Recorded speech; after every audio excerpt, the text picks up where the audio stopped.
আমি প্রিয়াঙ্কা, আমি চলে এসেছি আপনাদের সামনে নতুন সুন্দর একটা ঝকঝকে ব্লগ নিয়ে। একঘেয়েমি রান্না আর ভালো লাগছে না, খেতেও ইচ্ছা করছে না, আর চোখে দেখেও ভালো লাগছে না। সেই জন্য আজকে ভাবলাম একটা মেক্সিকান ডিশ আপনাদের আমি দেখাবো, মানে আমি নিজেও বাড়িতে ট্রাই করব আর আপনাদেরও সেটা দেখাবো যে কেমন করে করতে হবে আর খেতে কেমন লাগে সেটাও আপনাদের আমি বলবো। তার জন্য আমি এখানে নিয়েছি বোনলেস চিকেন, আর সেগুলো আমি এরমভাবে স্লাইস করে কেটে নিয়েছি। এবার যে যে উপকরণ দিয়ে এটা ম্যারিনেট করতে হবে সেটা আপনাদের আমি দেখিয়ে দিই, চলুন।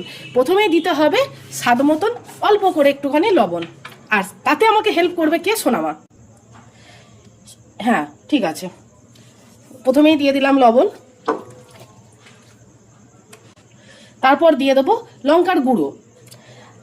আর এই মেক্সিকান ডিশগুলোতে না একদম তেলের ব্যবহারটা কম হয়, যার ফলে যারা তেল খেতে ভয় পায় বা তেল দেখলে যাদের মনে হয় যে ফ্যাট হয়ে যাবে বা খাওয়া উচিত না, তাদের পক্ষে এই ডিশটা না দারুণ। হ্যাঁ, তারপর দিয়ে দেবো ধনে গুঁড়ো,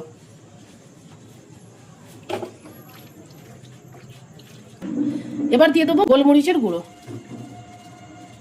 গোলমরিচের গুঁড়োটা দেখবেন এত সুন্দর তার স্বাদটা লাগে, গন্ধটা আমার তো খুবই ভালো লাগে, সেই জন্য এটা একটু বেশি করে দিলাম। আর একটু শোনো, কাশ্মীরি রেড চিলি পাউডারও দিয়ে দাও।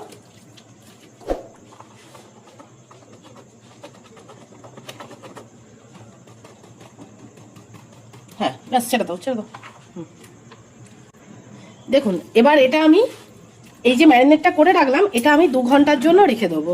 তাহলে ম্যারিনেটটা খুব ভালোভাবে এই মশলাগুলোর ভেতরে ঢুকে যাবে আর ম্যারিনেটটাও খুব ভালো হবে। তা চলুন আমি 2 ঘন্টা পর ফেরত আসছি। দেখুন, গ্যাস জ্বালিয়ে কড়াই বসিয়ে দিয়েছি, কড়াইটা একটু তাপতে দিয়েছি, একটু তেতে যাক। এবার দিয়ে দেবো রিফাইন তেল। দেখে বুঝতে পারছেন খুব অল্প পরিমাণে রিফাইন তেল দিয়েছি। এবার আমি যে মাংসটা ম্যারিনেট করে রেখেছিলাম সেটা এবার দিয়ে দেবো এই তেলের মধ্যে। খুব ভালো করে ফ্রাই করবো, তাই বলে একদম লাল করে ভাজবো না, কিন্তু ফ্রাই করে নেব। দেখুন, এটা একদম হয়ে গেছে ফ্রাই করা। এবার এটা তুলে নিতে হবে।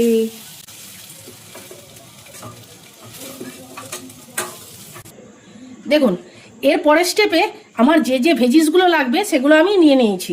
যেমন প্রথমেই লাগবে অনেকটা পরিমাণে রসুন, আর এখানে আমি 2 রকমের ক্যাপসিকাম নিয়েছি, একটা হচ্ছে রেড আর একটা হচ্ছে গ্রিন। আপনারা চাইলে ইয়েলো বেল পেপারও দিতে পারেন, আমরা ওটা বাজারে পাইনি তাই দিইনি। তা আর লাগবে হচ্ছে পেঁয়াজ। এবার আমি কড়াইয়ে দিয়ে দিচ্ছি তেল। দেখুন, তেল গরম হয়ে গেছে, এবার আমি প্রথমে রসুনটা দিয়ে দেবো।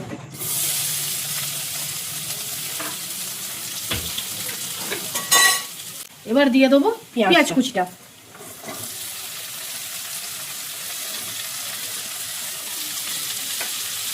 দিয়ে আবার নাড়তে থাকবো যতক্ষণ না পেঁয়াজটা একটা লাল রঙের একটু, খুব লাল নয়, হালকা হলদে বর্ণ যতক্ষণ না আসছে ততক্ষণ ভালো করে পেঁয়াজটাকে নেড়ে যেতে হবে। দেখুন, পেঁয়াজের কালারটা চেঞ্জ হয়ে গেছে আর নরমও হয়ে গেছে। এরপর যে আমি দিয়ে দেবো কিছু মশলা। সোনামা দাও। প্রথমেই দিয়ে দেবো 1/2 tablespoon red chilli powder. হ্যাঁ, আপনারা যেমন ঝাল খাবেন সেরকম অনুযায়ী দেবেন। তারপর দিয়ে দেবো একটু গোলমরিচের গুঁড়ো। এটা যেহেতু একটু মেক্সিকান ডিশ, তাই এতে আমাদের লঙ্কার বদলে গোলমরিচের ব্যবহারটাই বেশি। এবার দিয়ে দেবো ক্যাপসিকাম কুচি। দিয়ে দেবো 1 টেবিল স্পুন লবণ। এবার আপনারা সেটা আপনাদের স্বাদ অনুযায়ী দেবেন। আর দিয়ে দেবো একটু অল্প করে চিলি ফ্লেক্স, এটাও অপশনাল। আজকে সন্ধ্যেবেলা থেকে আমি আর আমার সোনামা এই রান্নাটা করার জন্য একদম মানে কি বলবো, কি খুশি ছিলাম, আর করতেও দুজনে মিলে বেশ ভালো লাগছে। সবজিটা এবার ভালোভাবে নাড়াচাড়া করে নেওয়ার পরে দিয়ে দেবো একটুখানি জল, একদম অল্প জল দেবেন, কারণ হচ্ছে এটা একটু সেদ্ধ হতে হবে সবজিটা। হ্যাঁ ব্যাস, এতেই হয়ে যাবে। হ্যাঁ হয়ে গেছে, এবার ঢাকা চাপা দিয়ে দেবো। ভালো করে আগে সবজিটা সেদ্ধ হয়ে যাক, তারপর আবার আপনাদেরকে দেখাচ্ছি। দেখুন, এবার তুলে দেখি কেমন কি পজিশনটা হলো। দেখুন, অনেকটা নরম হয়ে গেছে, আর যেটুকুনি জলটা রয়েছে এই জলটা আপনারা ভাবছেন এবার আমি ফুটিয়ে এটাকে ইয়ে করবো, মানে একদম গ্রেভি করে নেবো, শুকনো করে নেবো, ড্রাই না, সেটা আগে চিকেনটা দিয়ে নিতে হবে। এবার দেবো চিকেনটা। আর এ দেখুন অবস্থাটা দেখুন, কিছু বুঝতে দেখছেন? বাড়িতে এইরকম চিকেন ভাজার পর আর অবশিষ্ট কিছু থাকছে না। মেয়ে আর মেয়ের বাবা পটপট করে আসছে আর একটা একটা করে তুলে তুলে খাচ্ছে। কারণ এটা অসাধারণ হয়েছে, অসাধারণ। ভাজার পর খেতে দারুণ হয়ে গেছে মাংসটা। চলুন এবার একটু ঢাকা দিয়ে দেবো, আর মাংসটা এইভাবে একটুখানি এই পেঁয়াজ রসুন আর ক্যাপসিকামের সাথে মিশিয়ে নিলাম একটাই কারণে, তাহলে এই মাংসর ভেতরও এই যে গ্রেভির যে রসটা সেটা ঢুকে যাবে। হ্যাঁ, সমস্ত কিছু সেদ্ধ হয়ে গেছে। এবার দিয়ে দেবো ভাতটা। আপনাদের যদি কোয়ান্টিটিটা বেশি হয় তাহলে আপনারা হাঁড়িতে করে নেবেন, হাঁড়িতে করবেন বা ডবল লেয়ারে ইয়ে করবেন, আমার তো সেরকম কোনো ব্যাপার নেই। আমাদের কোয়ান্টিটিটা কম তাই কড়াই করছে, যদি কড়াই করেন তাহলে একটু বড় সাইজের কড়াই নেবেন। আচ্ছা, এটা কিন্তু ইন্ডিয়া গেট চাল। এবার হালকা হাতে এটা নেড়ে নিতে হবে। আমরা দুটো লেয়ার করিনি, আপনারা চাইলে আপনারা ওই যে গ্রেভিটা যেটা হয়েছিল ওই গ্রেভিটা একটা বাটিতে তুলে নেবেন, তারপরে ভাতটা দেবেন, আবার গ্রেভিটা দেবেন, আবার ভাতটা দেবেন, মানে দুটো লেয়ারে করে নেবেন, তাহলে সুবিধা হবে। আর যারা আমার মতন আস্তে আস্তে নাড়তে সুবিধা হবে বা বড় জায়গা থাকলে কোনো অসুবিধা এটা কিন্তু হবে না। শোনো মা, তাহলে এবার বন্ধুদের বলো এই রেসিপিটার নাম কি? এটার নাম হচ্ছে চিকেন ফাহিটা রাইস, যেটা একটা মেক্সিকান ডিশ। খেতে লাগে দুর্দান্ত,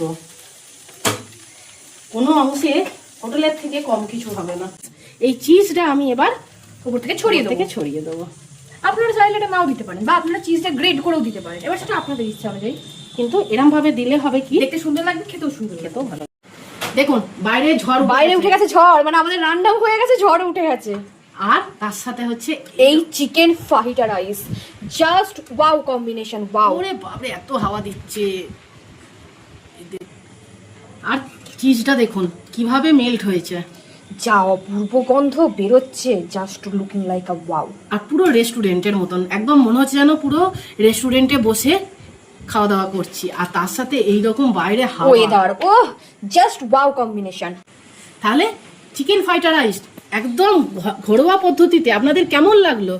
কোনো তামঝাম ছাড়া, কোনো রকম মশলা হাজার গুন্ডা মানে ইনগ্রিডিয়েন্টস দিয়ে এমন কোনো ব্যাপার নেই, খুব হালকা পাতলা এত সুন্দর একটা মেক্সিকান ডিশ, যেটা খেতে লাগবে অসাধারণ সুন্দর। বাচ্চা থেকে বড় সকলের মন ভরে যাবে এত সুন্দর একটা খাবার পেলে। তাহলে ভিডিওটা আজ আমি এখানেই শেষ করছি।